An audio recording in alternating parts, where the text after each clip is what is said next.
High. High.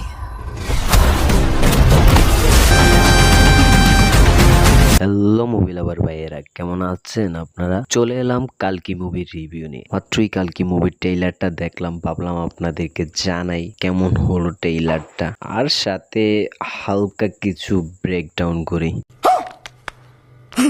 তো শুরু করা যাক। যদি বলেন যে ট্রেইলারটা আমার কাছে কেমন লেগেছে, আমি বলবো পুরো হলিউড ভাইবস, এত জোস লুক এন্ড ফিল বলে বোঝানো মতো না। ভিএফএক্স তো পুরো টপ ক্লাস। ট্রেইলারে যা যা দেখানো হয়েছে দেখা আমার মনে হইতাছে প্রভাস আসলে প্রথম দিকে কাজ করবে ভিলেনের হয়ে। প্রভাস না, ভৈরবা। মুভিতে ভৈরবা নাম তার। ভৈরবা আসলে এই মুভিতে একটা বাউন্টি হান্টার হিসেবে কাজ করে পয়েন্টের জন্য। তো এই ওয়ার্ল্ডের সুপ্রিম যে সে বাউন্টি দিছে দীপিকা পাড়ুকনের উপর, কারণ